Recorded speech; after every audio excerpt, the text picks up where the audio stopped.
I will tell you how we use ClickHouse as time series storage for graphite. So, I think that will be all. Thank you. Hope I was able to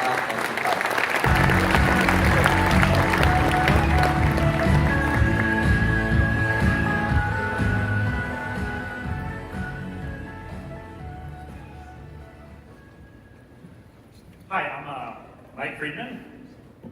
I'm also the co-founder and CTO of Timescale TV. I'm also a professor of computer science at Princeton. I've done a bunch of work in various consistency models, software-defined networking, and whatnot. But today, I want to kind of talk about some of this audience. This started as a conference about MySQL, where we're talking about relational databases. And now we have a lot of time series databases, and I don't think anybody so far has been relational. So one of the questions when we thought about when we decided to do this is why the gap? Usually with relational databases, we like them, they're easy to use, SQL, powerful, but traditionally they've been hard to scale and perhaps sometimes make it hard to a priori have to define both schema. No SQL scalable, but often simpler queries, hard to use, lead to data silos and whatnot. And so when we set out doing this for Timescale, what we wanted to do was, could we have the best of both worlds? This is an outstanding problem for 30 years. This is something that nobody has been able to uncrack. But the problem is we're not trying to do this, or the advantage is we're not trying to do this for general data, we're only trying to do this for time series data. And so what we were able to do was we actually built Timescale. It's interesting that Prometheus said this. We built this on a traditional relational database, but abused it perhaps in interesting ways to make it scalable, to make SQL scalable for time series database. And so that is what Timescale is. It's an open source relational database that scales for time series data. One of the advantages of this, it gives you really three properties. It's easy to use. It supports full SQL, not SQL-ish, not any particular types of different data formats. You could use any type of array types, JSON data structures to also store non-schemaless metrics. You could use special GIS support. You could use anything that, for us, that Postgres supports, you could actually store in Timescale. Because again, it just, from the outside world, it looks like Postgres. If you could have a connector that speaks to Postgres, you could actually speak to Timescale. You don't need to do any special connectors or any further integrations. And by building this on top of an existing really reliable platform like MySQL or Postgres, you basically inherit 20 years of the reliability that those platforms got you.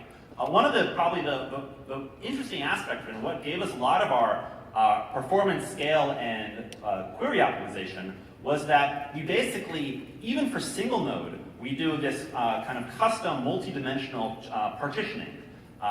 And I'll talk about this in more length at my longer talk tomorrow, but we to the outside world, even in a clustered format, look like an illusion of a single table. Underneath, we're doing this multi-dimensional partitioning where we kind of right-size these things to fit in memory, so recent intervals stay in memory. We do query optimizations that are aware of this, and we build a very fast insert pipeline so we don't get into a lot of the traditional bottlenecks for some of these relational tables, or use the existing built-in partitioning functionality. As an example, if you compare this to us against vanilla Postgres, once we start getting to larger databases, we'll do something like, this is on a single node, we will do something on the order of 1.3 million metrics per second, which is about 15x increased insert throughput than what Postgres will give you. So the advantage is you start with something like MySQL or Postgres, you grow to a certain scale, you say, uh-oh, that doesn't work, I need to throw that out and build some, adopt some new technologies, which are great for special use cases, or for if that's really what you want to do. But if you're comfortable with a platform like Postgres or MySQL, this says you can basically just stay with your relational database and scale it in a different fashion. So in terms of customers, we actually started, interestingly, as an IoT platform, and eventually we realized that one of the core technologies we built was this time series database. So that was what we are actively pursuing. We still have this hosted platform running. We have some customers, like a smart home customer, putting about 100,000 devices against our cluster version, which is running on our hosted version. And what they found is once they had this data, because they could speak any connector to it, it started with engineering and DevOps, but then they had a Power BI application, or they had a different part of the organization. Because those are already speaking SQL, they could just connect directly to the system and kind of use that across their org. We are not designed for everybody. You should not use us. In fact, you should probably use a more specialized thing. If you have some simple key value lookup, or really just want to perform really fast, I think ClickHouse has blazingly fast rollups on a single column, and heavy compression is your priority because of that. or you have very sparse or unstructured data. You should use us if you really want full SQL, if you want to do complex predicates, aggregates, joins in your database as opposed to requiring your application writers do it, you want rich indexing, and you basically desire the reliability of an existing common relational database. We've been running a hosted version for a little while now, but we actually just open sourced it last month, so thank you for having me on this panel. Released on the Apache 2 license. Currently the beta release is only for the single node. The cluster release will come out in sometime later this year. Get involved, of course, pull requests are welcome. It's released on the Apache 2, and thank you very much for your time. Project roadmap, sorry I forgot these slides. Project roadmap, expanding time-oriented features, as I said, work on the scale-out clustering, and I will be speaking tomorrow at 2 p.m. if you want to learn more. Thank you.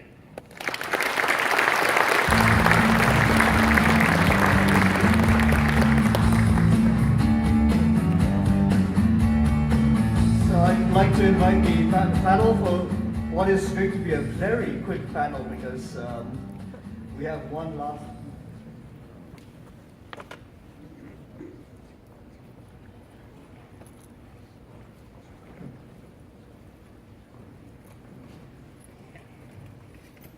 Thank you all for those quick 5-minute introductions, and all of you should probably go to the sessions later today and tomorrow and the day after. So since we don't have much time, just a quick question for each of you. What is your most common use case besides monitoring use cases, and who are your ideal users? And I'll start with you, since you mentioned a little bit about IoT earlier. Yeah, so I think obviously one thing we're working on is support for things like Postgres and MySQL already actually have better support for schemaless data than people realize through their various JSON types. But we're making it basically easier to treat this like a metrics database where you don't have to spend more effort up front to defining your schema.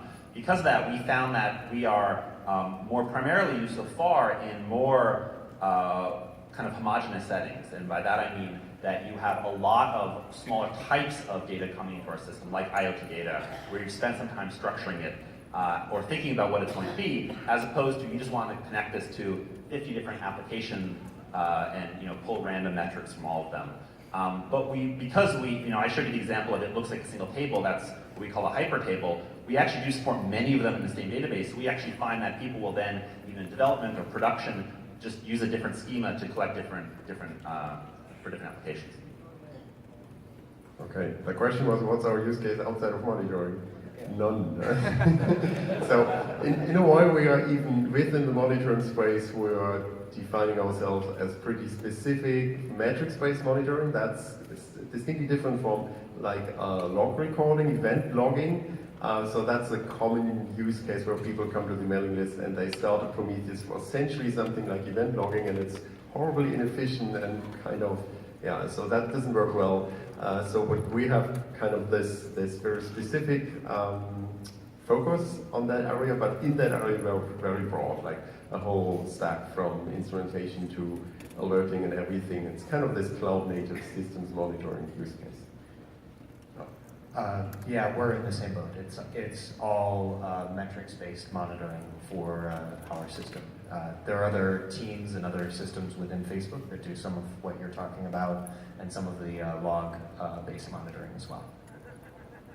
Yeah, so Influx is used for other monitoring, real-time analytics stuff, sensor data, and some people do some log stuff with it. If you don't need to search all your logs for all time, like it actually has the ability to drill down based on structured information like a host name and grab through a small time window. Actually, there are a lot of cases for ClickHouse. For example, we collect all the logs, all our logs to ClickHouse, and then calculate all kinds of metrics on them, quantiles, request per second, error percentage, whatever you want, because ClickHouse have various kind of functions. As I said, also it's used in Yandex Metrica, so it's used for analytics cases. I think what makes Elasticsearch super interesting is that there's no one use case for it. So if you're interested in using it for search, you can do so. A lot of people use it for log analytics. Okay, so just basically one last question. There are two thoughts of schools when it comes to database monitoring. People choose to occasionally push or pull. What are your thoughts on this? Where you push either data to the database system or pull it from monitored targets? Yeah, so I think we're somewhat agnostic about that. You know, we have not set out to build a whole monitoring stack and a monitoring service. And I think then if you do, you're more opinionated. You know, Prometheus does one and other things do others. But we're agnostic. You could use connectors for either. So yeah, when I started to advertise Prometheus, I was really proud that we do the pull thing, although everybody thinks that's the wrong way, and we knew it is the only and right way. By far, we are kind of converted to, it actually doesn't matter so much, you just have to do it right. So Prometheus does the pull thing for reasons. There are loads of blog posts and talks and podcasts and whatever about that. But in general, it's not like the one defining feature. You should just, if you combine it, you should be really careful to not get the worst of both worlds. And the one important thing is this push gateway in the Prometheus ecosystem is not made to turn Prometheus into a push-based monitoring system. That's a common mistake made. So yeah, we're a little bit agnostic as well. While the system that we've open sourced is very much built on top of push, that's because for architectural reasons, how it fits into the rest of the ecosystem within Facebook, it needs to be push. But in terms of the monitoring system, we have both push and pull.